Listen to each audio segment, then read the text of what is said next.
been freelancing for over 4 years, and in this video, I'm going to condense everything I've learned and give you 6 tips that I wish I knew before I started freelancing. So the first thing being, lower your expectations.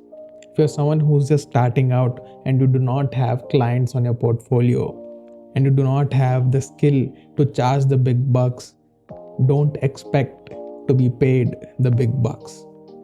I'm sure if you're trying to freelance, you might have seen a lot of videos from Chris Do or other influencers in the freelancing space who are telling you to charge what you're worth. But you have to contextualize what they are telling you.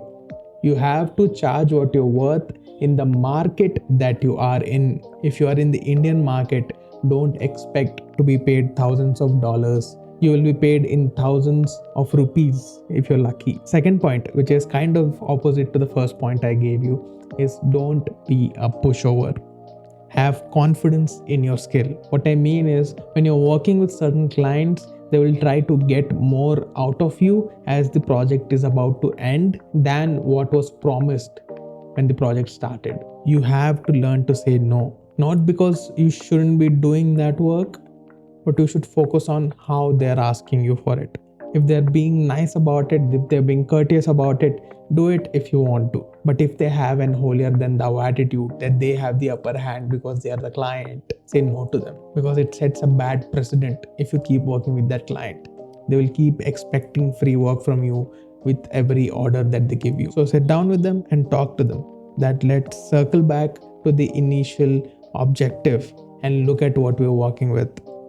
These were the deliverables that were promised, and this is what I have delivered. That leads me to my third point.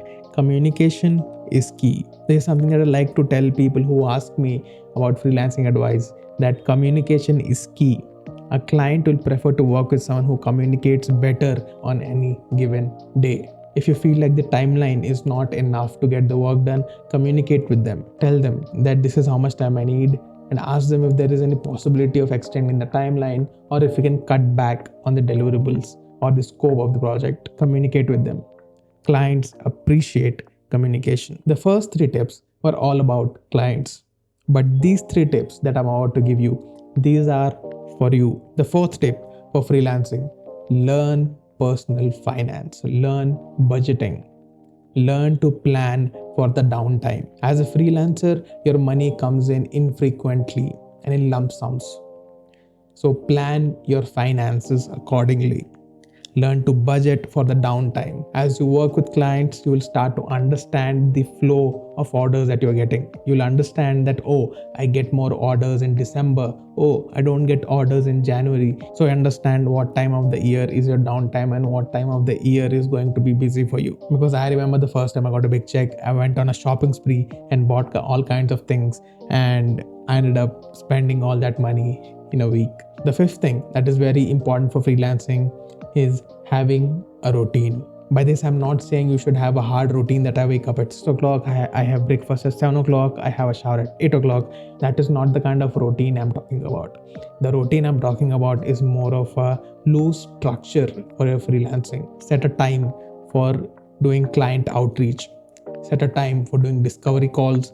Set a time for working on the current projects that you're working on. Block time slots in your calendar that you know what you're gonna do this week, because a large part of being a freelancer is doing all the jobs yourself. You have to do the work of the sales team, you have to do the work of the marketing team, you have to do the work of the development team, you have to do the work of all the teams by yourself. You have to wear all those hats by yourself. So you have to structure your time accordingly. If you think about doing everything at once, will start to crumble and you will burn out. And the sixth thing, and the most important thing on the list according to me, is to remember to have fun. Remember why you started freelancing in the first place. Remember why you're doing this. Remember why you thought that all this stress would be worth it. Because the benefit of freelancing is, at the end of the day, you are your own boss. So you decide how you live your life. So do not forget to have fun. So yeah, those are the 6 tips to freelancing that I wish I knew before freelancing, because it was a lot of stress in the beginning.